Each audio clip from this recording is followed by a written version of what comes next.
actually living your life, not just being the passenger in your life story. No one person around you has seen every single well-informed decisions or even just taking a leap of.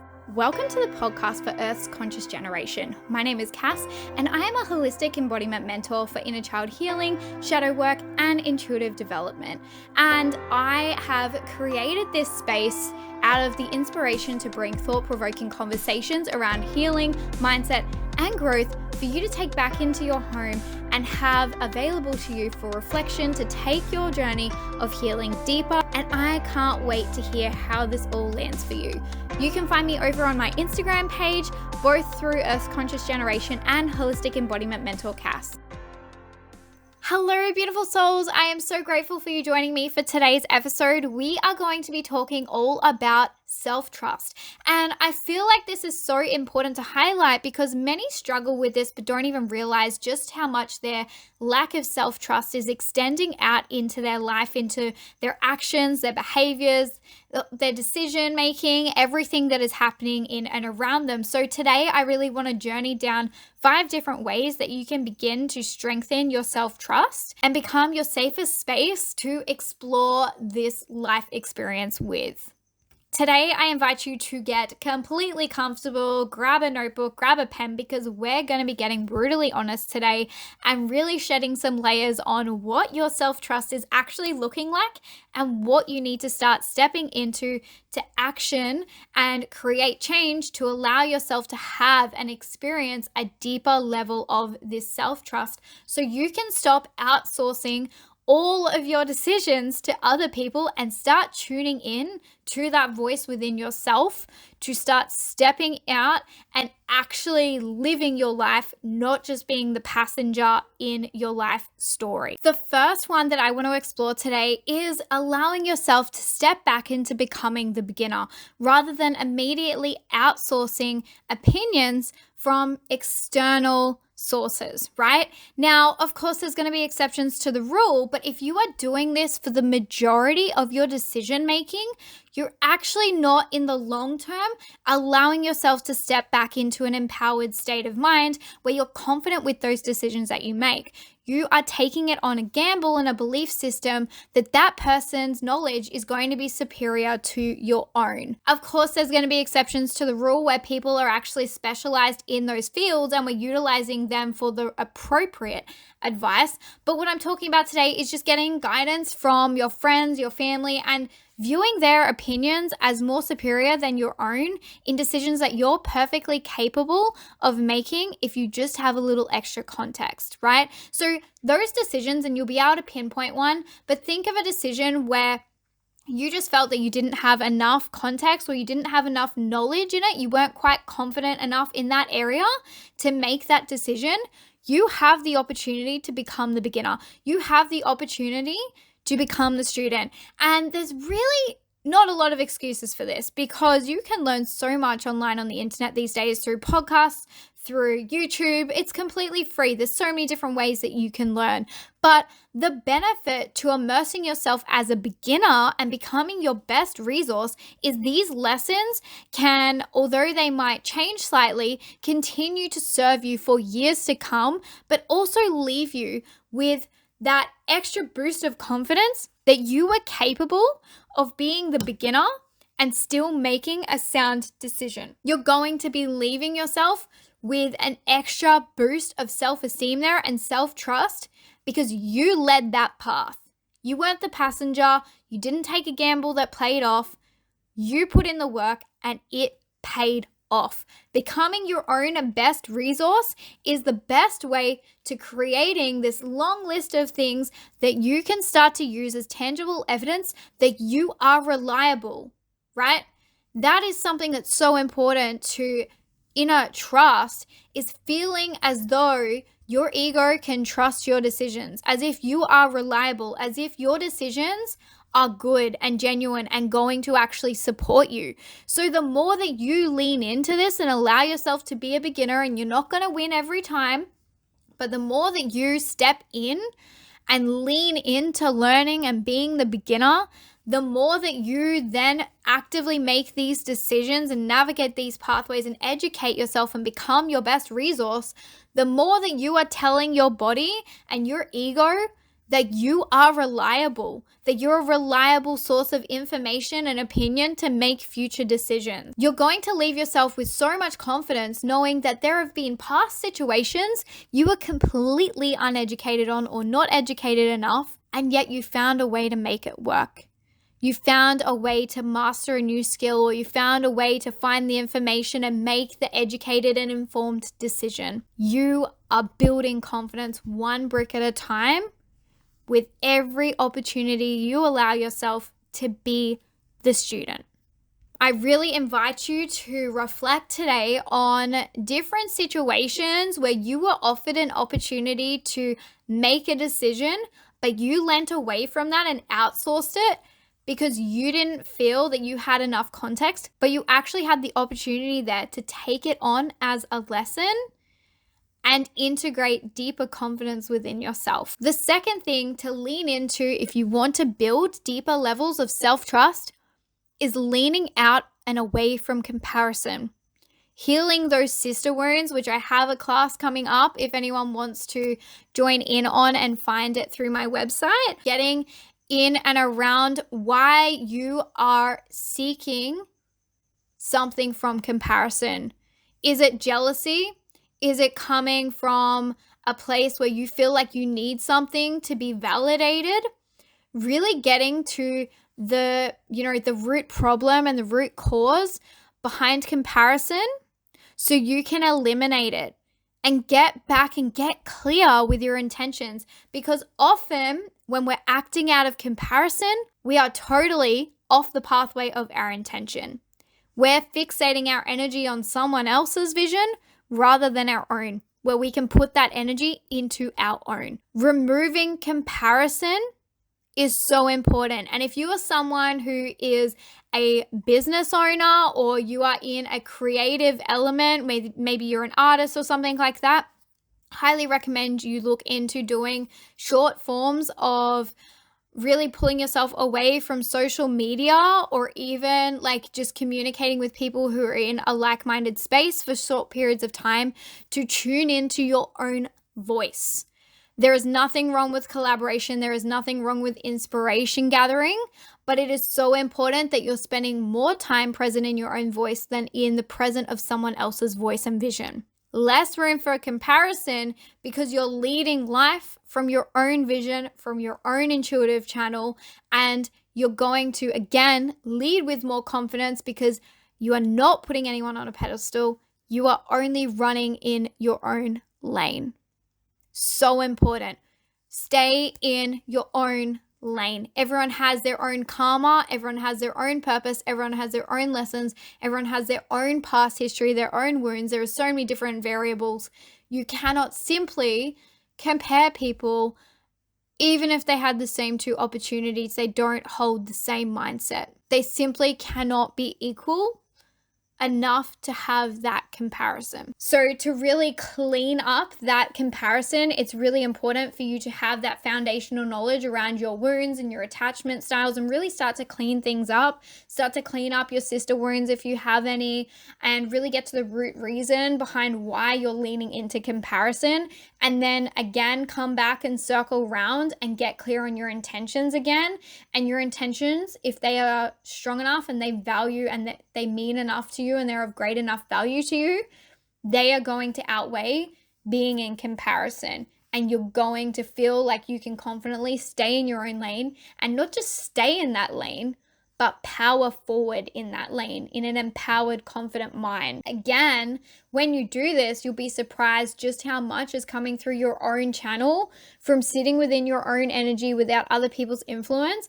And this is why so many people during the pandemic who sat in their own energy for so long either came up with, different business ideas, or they had awakenings, or they had mindset shifts, because they had enough time in their own energy and enough time away from external opinions that they were able to really create that sense of trust within their own vision, within their own mindset. So it's really important there that we are spending enough time in our own energy, really tuning into things. And this leads me into the third thing. So the third thing is really tuning into our needs and our body, really tuning into our desires, our needs, our struggles, our challenges, and really listening and honoring our voice as the most important voice that we need to make our decisions. Noticing how our body reacts when certain decisions are made, noticing how we feel, how our inner child feels, how our ego feels, how we feel, how we respond and react to certain things coming up for us. By really getting in tune with our needs, by really getting in tune with what's coming up for us, we're going to make, again, more informed decisions that are going to feel comfortable for us. And not just comfortable, but decisions that are going to be right for us, whether it is that we are leaning into something else that's out of our comfort zone, but we have honored the boundaries that we need to sustain that and support that, or whether it is that we need to rein boundaries in to make ourselves feel more secure in the pathway that we're taking. Being connected to your own needs and listening to your body is going to be so important because you're going to be able to catch things before anyone else.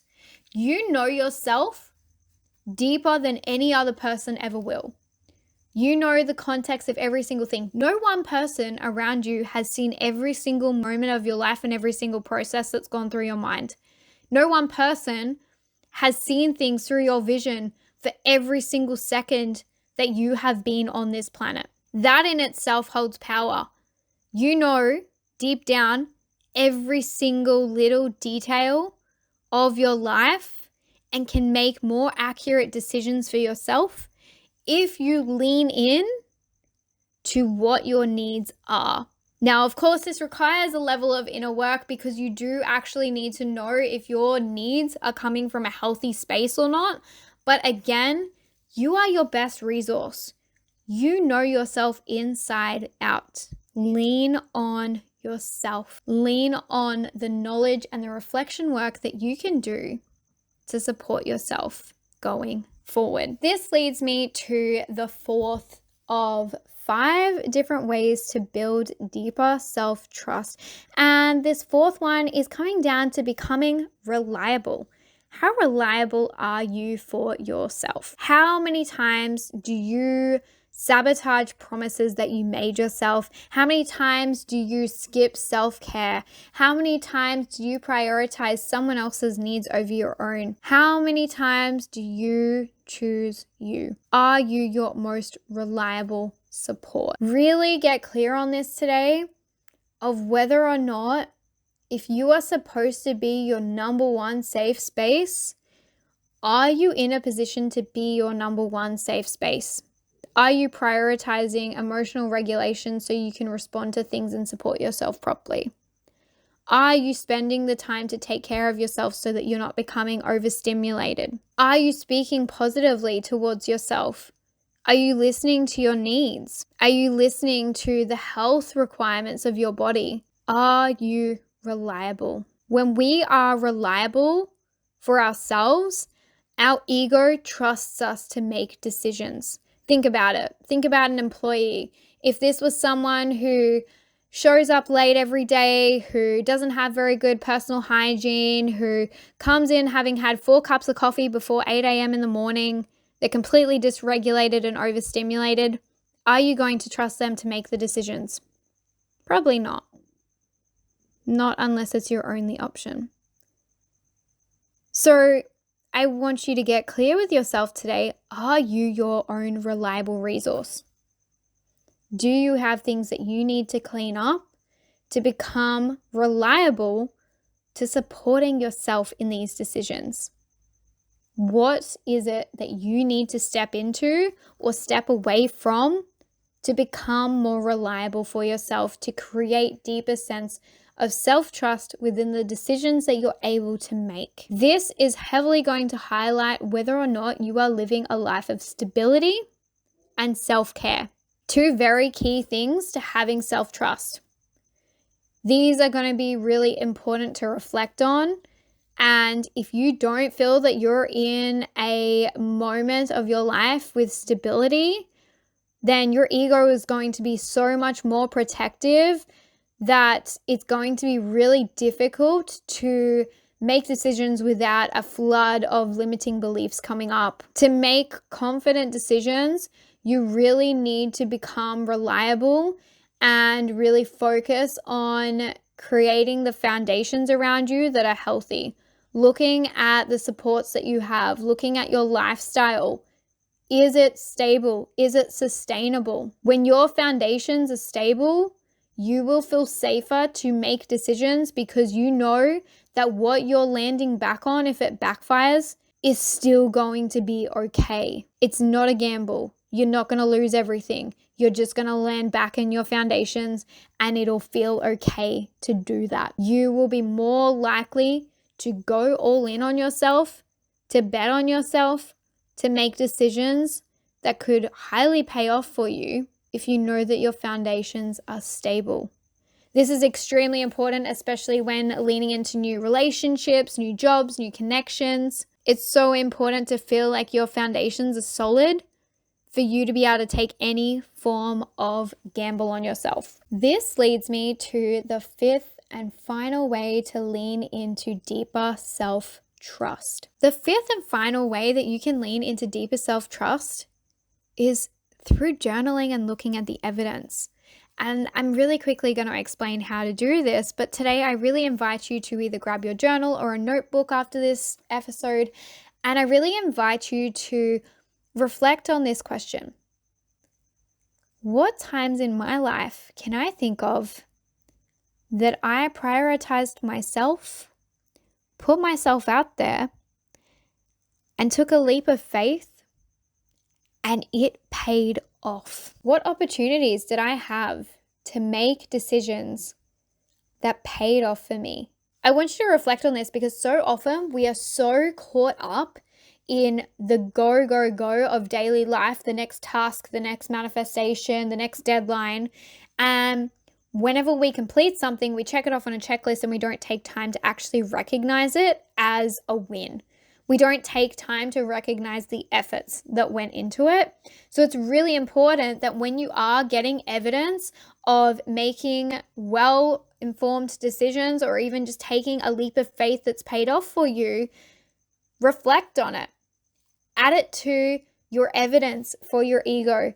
Because whilst we know that so much of our life can be lived without the tangible, our ego lives so much reliant on that tangible. So if we can provide it with that evidence, again, we're stable, we're reliable, we have a track record of making good decisions, our ego is going to feel so much more comfortable with us continuing to make decisions going forward. Closing off from today's episode, something I encourage you to do daily is really connect in with positive self-affirmation.